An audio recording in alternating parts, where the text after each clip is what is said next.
Now, from Wish TV, this is The Zone Extra, presented by Franciscan Health Sports Medicine. Coming up tonight, it was a wild week of action on the diamond. The Trojans take the lead, and Guilfoyle with a double. In the Coach's Corner, meet the man leading the top-ranked boys lacrosse team in the state. Plus, our athlete of the week is a star at the plate and in the circle at Mooresville. I just love everything about this game. You never know what's going to happen next. It's just really fun. I just love being out there. It's off to the races with an all-new Zone Extra right now. Hey, good evening to you and welcome to the Zone Extra, everybody. I'm Anthony Calhoun. What a great week of high school sports with plenty of spring action, a fun event at the historic Hoosier Gym in KNIGHTSTOWN, and local players selected in the NFL Draft. In the Coach's Corner, he's been leading the Cathedral Boys lacrosse program for over 20 years, and his Irish are currently ranked #1 in the state. Head coach Andy Gruber is here in studio. Plus, our athlete of the week is dominating at the plate and in the circle for Mooresville softball. We'll introduce you to Alex Cooper, and you won't want to miss the latest edition of Ask the Commissioner with Paul Neidig of the IHSAA. Now let's take a look at this week in high school sports. Friday was the Mudsock rivalry on the diamond as Hamilton Southeastern hosted #3 ranked Fishers, and pick it up in the top of the second. Carson Dunn over the head of the fielder there in the left. The double scores a pair for the Tigers. It's 4-0 third inning, and Dunn at the plate again. He chops it through the left side of the infield. That drives in 2, and Fishers is rolling later in the inning. A couple HSC wild pitches scores 2 more runs for the Tigers. Fishers goes on to win this one. 13-1 is the final in that matchup. Meanwhile, also on Friday was a matchup of ranked teams at Center Grove as the 4A #1 team Trojans hosted 3A #3. Brebeuf. Braves poured it on early. This single from Will Loftus puts them up 7-0 in the second, but here comes the Trojans at the bottom of the inning. Evan Zapp with the 3-run shot to straightaway center, and the comeback is underway. Bottom of 6, we go all tied here at this one. And at 8, Owen Guilfoyle lines this into right to complete the huge comeback. Look at this. Center Grove wins a wild one. 98 is your final. Now, let's take a look at some of this week's baseball state rankings. First in Class 4A, you see Center Grove right there, the top team in the state. Jasper 2. Mooresville 3, Evansville North, those Huskies coming in 4th, and then you see Carroll rounding out the top 5 in Class 4A. Meanwhile, Class 3A, this week rankings, Andrea #1, Western 2, there's Brebeuf 3, Crawfordsville 4, and West Vigo coming in 5th this week in the Class 3A rankings. All right, in softball action, last week it was Center Grove hosting Decatur Central in a wild game. Picking up bottom of the second here, Alexa Warner here, the shot deep to left, and it's gone. That's a 2-run homer. Trojans led 8-0 at that point. Hawks clawing their way back into this one. Top of the 4th, Ella Phelps, the single to right center. That scores Morgan Boswell. Decatur down 9-7. The Hawks down a run in the 5th. Lacey Boggs, center. Trojans can't make the catch there. 2-run score. Decatur Central takes the lead, and they win a thriller. How about that? Final score 10-9 in that matchup. All right, to track and field, folks, and we are flying through the season with the start of the state tournament just right around the corner. Girls sectionals begin in less than 2 weeks on May the 17th, with the boys taking the track on the 19th. Last Friday was the MIC Championships at Pike High School. On the boys' side, congrats to Warren Central. The Warriors edged out Lawrence North to claim their first MIC title in 15 years. A junior sprinter, Jalen Reeves Lyle, won both the 100 and the 200 and was part of the winning 400 relay team for Warren. And then in the girls' competition, it was top-ranked North Central running away with the title, winning 9 of 16 events. A senior star, Ramaya Elliott, won the 100 and also took the 200 title with the best time in the state this year. All right, to basketball now, and it was a fun afternoon of hoops at the historic Hoosier Gym in Knightstown as several of the top boys and girls, seniors participate in Hoosiers reunion, a classic. Always great to see this classic hickory and of course the jerseys as well. And first quarter, steel brass field from New Pal steps back and knocks it down there for hickory. Second quarter is transition. Carmel's Pete Sutter, the no-look pass to Cam Hafner from Westfield, who lays it in. They get it done by 4. Meanwhile, a fun one Saturday in the girls' game as well. Pick it up in the third quarter. Lisa Crockett of Westfield opened at the top of the key and buries a 3. Fourth quarter we go. North Central's Welch here down the lane, finishes at the rim. Nice drive from the future Memphis Tiger. Team Hickory gets the win, 90-85.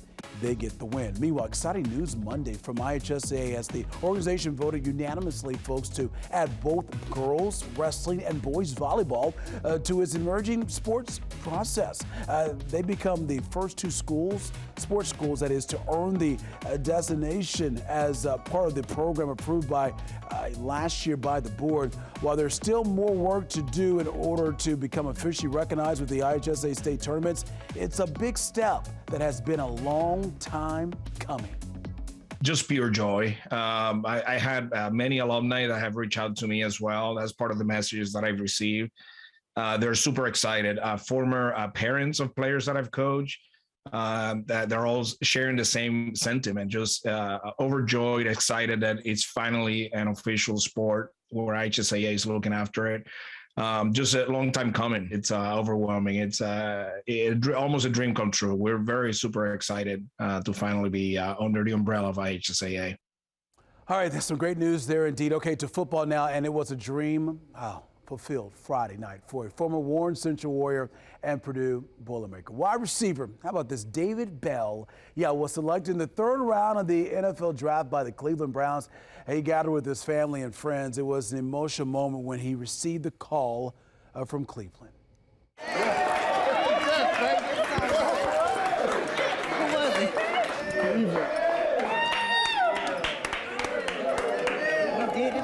I definitely shed tears. It's something I've been dreaming about, my entire life, just to hear that, get that phone call and, to see my name get called on draft night. And it's definitely a blessing just to be one state over, friends and family come watch me play. It's not too far.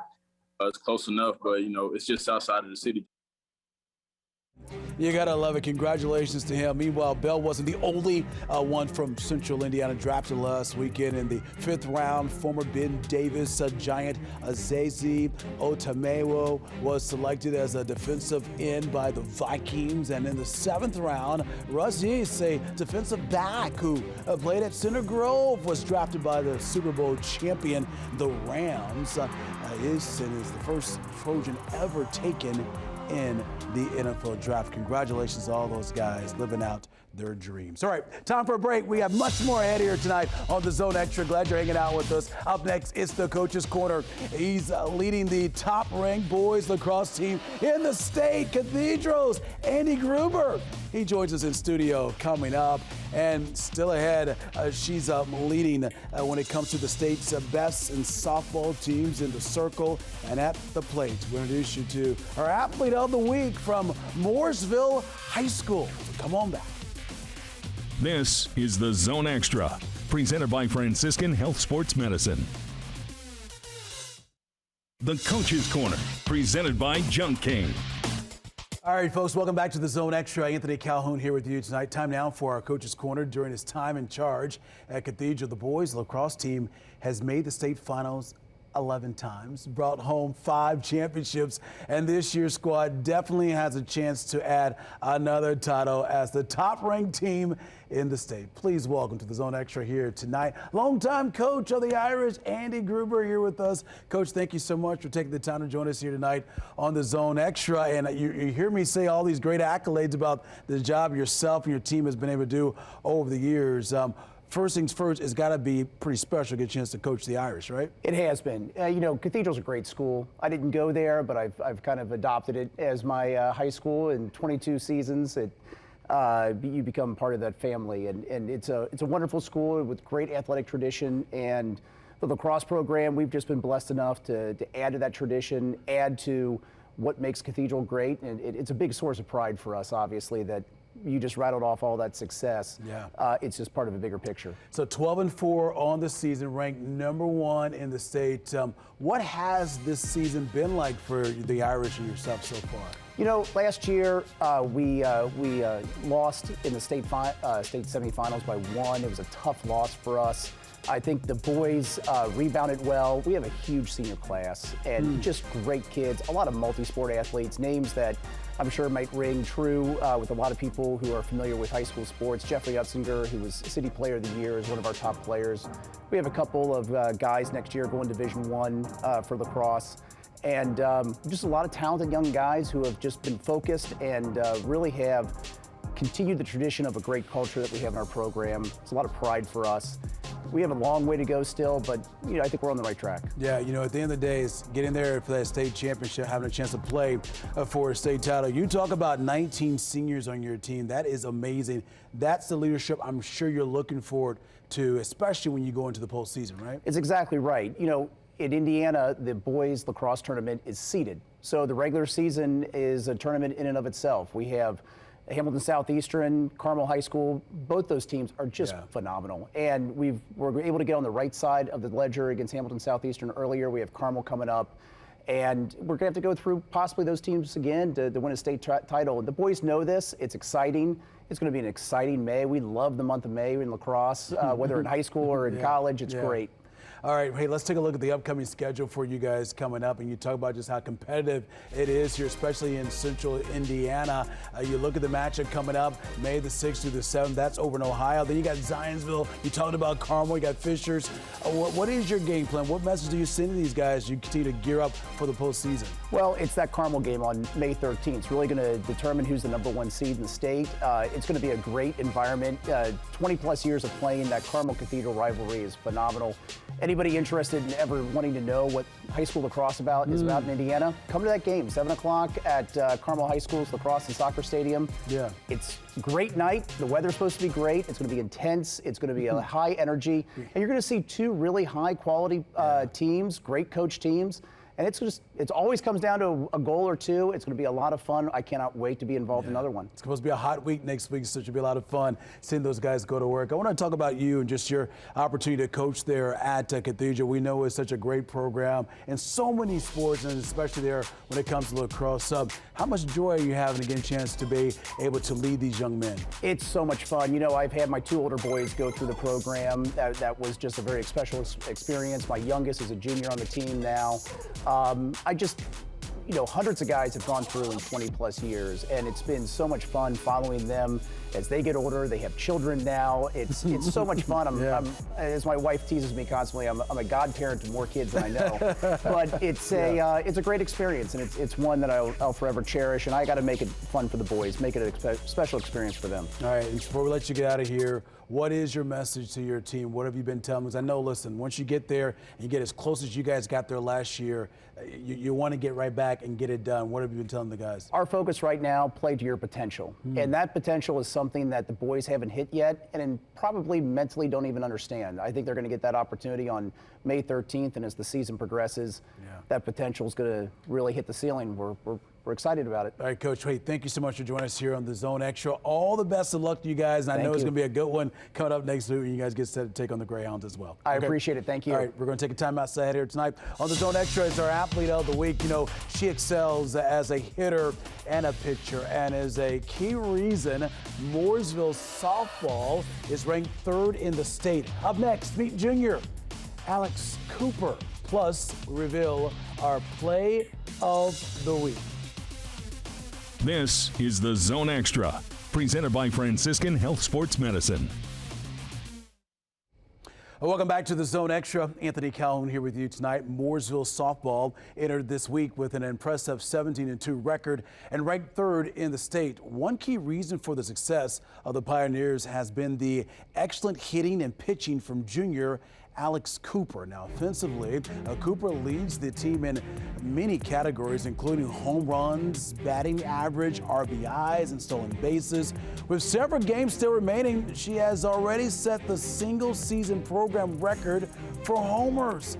In the circle, Cooper has dominated as well, striking out 87 batters in 57 innings and 8 wins, including her first career no-hitter last month and a win over Decatur Central where she struck out 15. So is there something she's enjoying the most about this year?